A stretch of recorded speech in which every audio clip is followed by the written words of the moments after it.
سلامونه ګرانو زده کوونکو. په دې لیکچر کې به تاسو د 19مې صفحې نه تر 22مې صفحې پورې د 9م صنف بیولوژي درس وګورئ. نو له تاسو مې هیله دا ده چې ویډیو تر پایه وګورئ او یو څه ترې زده کړئ. ګرانو زده کوونکو، ستاسو د درس لومړنی عنوان یا عمومي عنوان چې دا حجروي عملیې دي. په حجره کې چې کومې عملیې اجرا کېږي هغه په دوه ډوله دي، چې یو یې د نفوذ عملیه ده، بل یې د اسموسیس عملیه ده. دا چې مخکې ستاسو په کتاب کې اضافي معلومات ذکر شوي دي، په اضافي معلوماتو کې داسې ویلي چې په حجروي عملیو کې دوه رقم عملیې دي. یو دغه انتقال چې کېږي یا دغه عملیې چې اجرا کېږي دا دوه ډوله دي. یو انتقال فعال ده، یو غیر فعال ده. دغه فعال هغه انتقال ته ویل کېږي چې حجرې پکې چې کوم مواد یو ځای نه بل ځای ته لیږدوي، په دغه کې انرژي مصرف کړي. او غیر فعال چې انرژي مصرف نه کړي او هغه مواد په حجره کې له یوې برخې څخه بلې برخې ته لاړ شي، نو دې ته غیر فعال وایي. نو راځو د نفوذ عملیې ته، چې نفوذ عملیه یو غیر فعال ده، یعنې په دې کې کومه انرژي نه مصرف کېږي د حجرې، چې دغه مواد د یوې ټکي څخه بل ټکي ته لیږدوي. راځو اول په دغه شکل کې تاسو ته په کتاب کې یو تصویر ورکړی ده، هغې کې داسې ویلي که چیرې په دې کې داسې اوبو مالیکولونه وي، دا اوبه دي. بیا په دې بل ګیلاس ورته وایي یا هم لوښی ورته وایي، په دې کې اوبه دي. او بیا مونږه د اوبو په سر کې لږ رنګ ور اضافه کوو، داسې رنګ ور اضافه کوو. بالاخره دا داسې کېږي چې د اوبو مالیکولونو سره د یو مودې وروسته دغه ټول رنګ چې موږ پکې ور اضافه کړ دا په مساوي ډول په دې اوبو کې نشر شي. نو دغه یو ښه مثال ده د نفوذ لپاره. نو وروسته راځو نفوذ تعریفوو. نفوذ عملیه که سره هم تعریف کېږي. د موادو لیږدول له یوه ټکي څخه چې غلظت یې زیات وي، چې کوم ځای کې غلظت زیات ده، یعنې په دغه نقطه کې هغه ټکي ته چې غلظت یې کم ده، دې ځای ته، نو دغه مواد له دې ځای نه دلته راغله، دې ته کوم عملیه وایي؟ د نفوذ عملیه. همدارنګه په حجرو کې د نفوذ عملیه کوم مهم کار کوي؟ که چیرې په حجرو کې د نفوذ عملیه نه وه، نو د کاربن ډای اکساید او اکسیجن ترمنځ تبادله نه کېدله. نو کله چې د نفوذ عملیه شتون لري، بیا په حجره کې چې موږ کله اکسیجن ته ضرورت لرو، نو په دغه وخت کې د غازاتو یعنې د کاربن ډای اکساید او د اکسیجن ترمنځ تبادله کېږي. موږ اکسیجن ته ضرورت لرو، نو حجره اکسیجن اخلي او بیا کاربن ډای اکساید د حجرې نه لرې کېږي. اوس راځو ستاسو د کتاب بل عنوان د نیمه قابل نفوذ لوړ پرده او له هغې څخه د اوبو تېرېدنه. دا څه شی ده؟ راځو په تخته باندې معلومات ورکوو.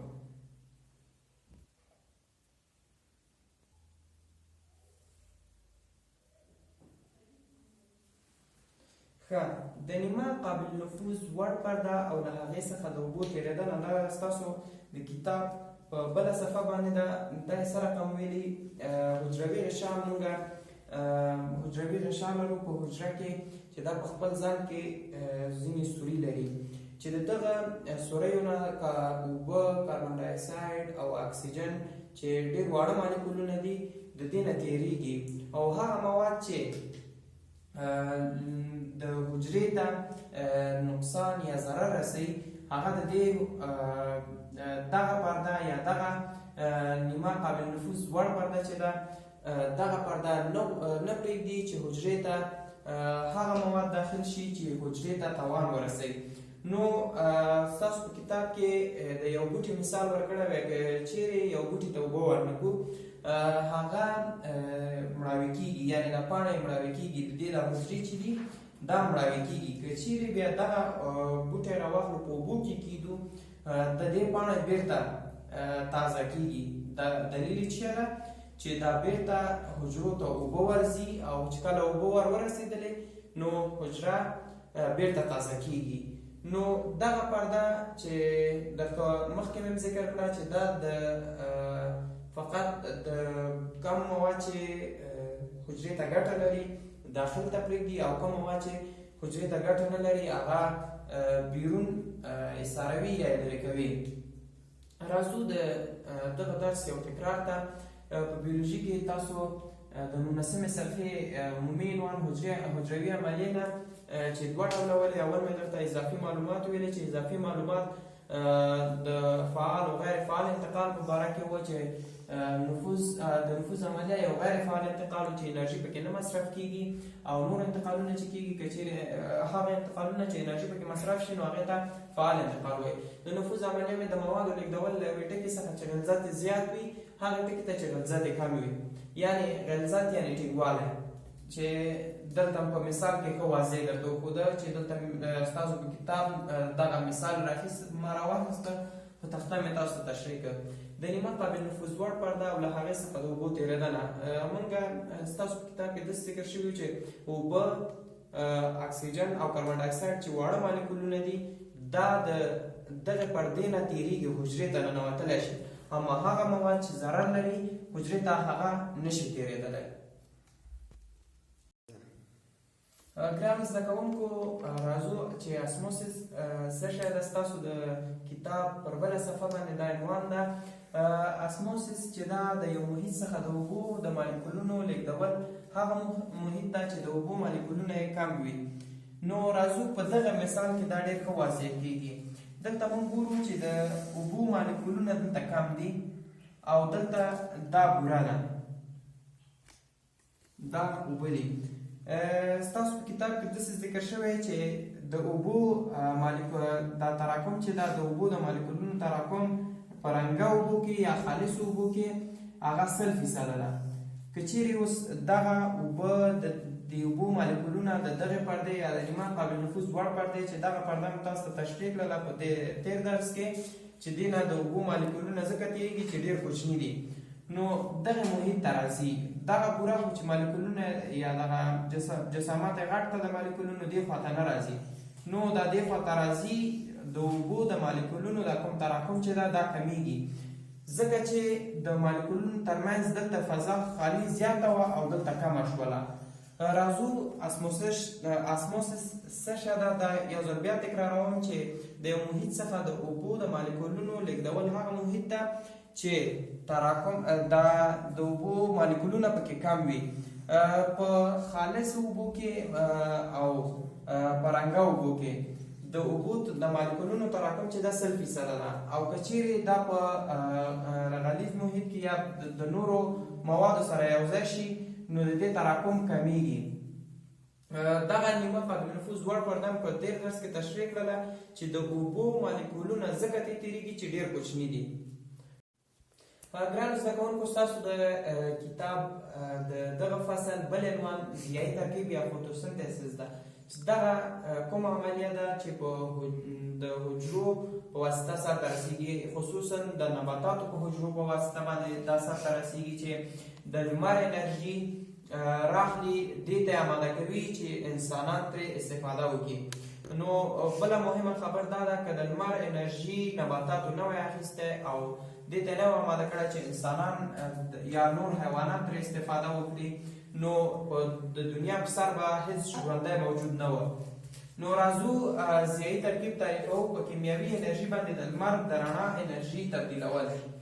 د لمر د رڼا کومه انرژي چې ده دا په کیمیاوي انرژي باندې تبدیلول دي. هغه کوم څه شی دا د دې قابل ده چې دغه کار وکړي چې شنه نباتات یې سرته رسوي، بل څه شی نشي کولی. انسان، حیوان او یا نور ژوندي موجودات چې دي دا کار نشي کولی، خو نباتات چې دي دغه ضیایي ترکیب یا فوتوسنتسس عملیاتو کې اجرا کیږي تر څو یو د لمر د رڼا انرژي واخلي، هغه په کیمیاوي انرژي تبدیله کړي او بیا ترې موږ استفاده وکړو.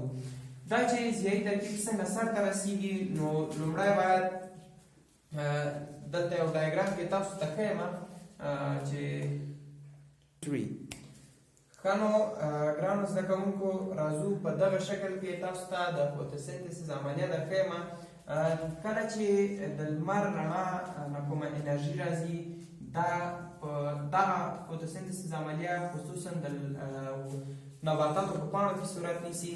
دغه وخت کې کوم ضروري مواد چې دي مهمې مادې چې هغه باید موږ ځان سره ولرو اوبه دي چې د ریښو په واسطه له ځمکې څخه یو نبات اخلي او همدارنګه کاربن ډای اکساید ده. کاربن ډای اکساید چې دی دا د نورو ژوندیو موجوداتو نه چې کله هوا ته موږ تنفس وکړو دا کاربن ډای اکساید خارج کړو نو دا د نباتاتو په واسطه اخیستل کیږي. نو دغه مهمې مادې دي چې دغه که شتون ونه لري نو دغه عملیه سرته نه رسیږي. بله مهمه ماده کلوروفیل ده. کلوروفیل چې دا د دغه ضیایي ترکیب کې ډیره مهمه ونډه لري چې د لمر رڼا جذبوي او بل د دغه دوه موادو اوبه او کاربن ډای اکساید د یو ځای کېدو نه اکسیجن ازادوي چې موږ ورته ضرورت لرو او بل ګلوکوز چې یو پخه شوې ماده ده یعنی دغه خام مواد سره یو شوي دغه مواد یې راسته راوړي چې اکسیجن یې نورو موجوداتو ته ورکړی او ګلوکوز خپل ځان کې ذخیره کوي او ځینې خپل کوم چې د خپل استفادې چې کوم ځان ته استفاده کوي هغه استفاده کوي او چې کوم نور پاتې کېږي هغه په خپل ځان کې ذخیره کوي چې نور ژوندیو موجودات ترې استفاده وکړي. بل راځو یو مهمه خبر دا ده چې ضیایي ترکیب که چیرې شتون نه درلودو نو اکسیجن به نه وی. اوس که زیاتره موږ وګورو موږ په اکسیجن باندې ژوندي یو. که اکسیجن نه وی نو انسانانو به ژوند نه و کړی، حیواناتو به ژوند نه و کړی، یا نورو موجوداتو به ژوند نه و کړی. نو ضیایي ترکیب یو مهم عملیه ده په نباتاتو کې سرته رسیږي تر څو یو دغه مواد چې موږ ته ډېر مهم دي اکسیجن او ګلوکوز چې ده د نباتاتو په واسطه جوړیږي او بیا موږ ترې استفاده کوو. راځم یو ځل بیا د درس تکرار ته چې ضیایي ترکیب یا فوتوسنتزیس کومه عملیه ده. په کیمیاوي انرژي باندې د لمر د رڼا انرژي تبدیلول چې شنه نبات یې سرته رسوي ځکه چې نور انسانان دا کار نشي کولی. د شنه نباتاتو په واسطه دا سرته رسیږي چې په دغه شکل کې مې تاسو ته چې ویلې چې خام مواد اوبه او کاربن ډای اکساید دا چې کلوروفیل د لمر رڼا جذبوي نو دغه مواد راخلي په دغه شیانو تبدیلیږي چې دغه ته چې دې ته تبدیل شو نو دې نه انسانان استفاده کوي، حیوانات ترې استفاده کوي، نور موجودات ترې استفاده کوي چې یو مهمه عملیه د انسانانو او د ټولو نباتاتو په ژوندون کې ده. که چیرې دغه عملیه نه وه نه به انسانانو ژوند کړی او نه به نورو حیواناتو او نورو موجوداتو ژوند کړی. نو ګرانو زده کوونکو بله برخه یا بل درس چې ده د حجرې تنفس دی. دا چې د حجرې تنفس څه شی ده نو تاسو ته به په دې درس کې درته وښیم.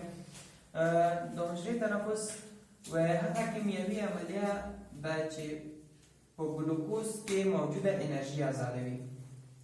یعنی یو کیمیاوي تعامل کیږي د ګلوکوز نه د اکسیجن په موجودیت کې ګلوکوز نه چې کومه انرژي ده هغه ازادوي چې تر څو نباتات یا کوم حیوانات چې دي که چیرې دغه انرژي ازاده نه کړي او تنفس ونه کړي نو د هغوی حجرې له بینه ځي.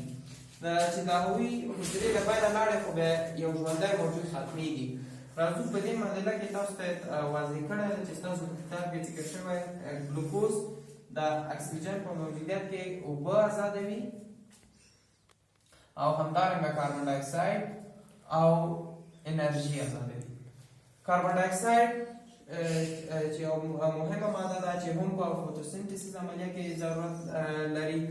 نو دغه دوه عملیې چې د حجرې تنفس دی بل فوتوسنتیسیس عملیه ده دا ډېره مهمې دي. که چیرې دغه دوه عملیې موجودې نه وي زه به بیا هم یادونه وکړم چې ژوندی موجود به د ځمکې پر سر باندې نه وه. بل راځو مونږ چې ویلې مایتوکاندریا چې انرژي ذخیره کوي په خپل ځان کې مواد ذخیره کوي د انرژي په رقم یا د ګلوکوز په رقم باندې.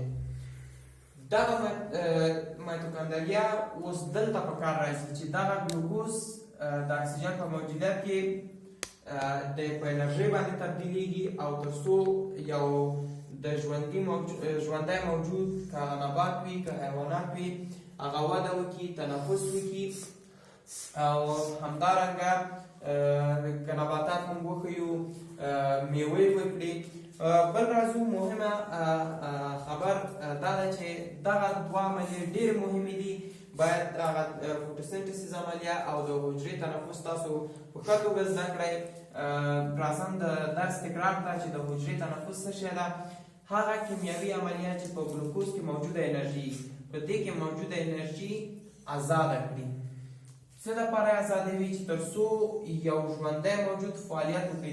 کوم وخت چې موږ کار کوو موږ انرژۍ ته اړتیا لرو. چې انرژۍ ته اړتیا لرو موږ په خپلو حجرو کې ګلوکوز لرو په مایتوکاندریا کې. دغه ګلوکوز نه کوم انرژي چې ازادیږي دغه عملیې په واسطه دغه انرژي ازادیږي او موږ دې ته آماده کیږو چې یو کار وکړو. نو دا اوس تاسو د نن ورځې لیکچر نو هیله مې دا ده چې ویډیو مو تر پایه کتلې وي. د ویډیو لایک مه هېروئ. که کوم سوال لرئ په دغه موضوع پورې چې کوم سوال تاسو په ذهن کې ګرځي هر رقم سوال تاسو کولی شئ په کمنټ کې راکړئ.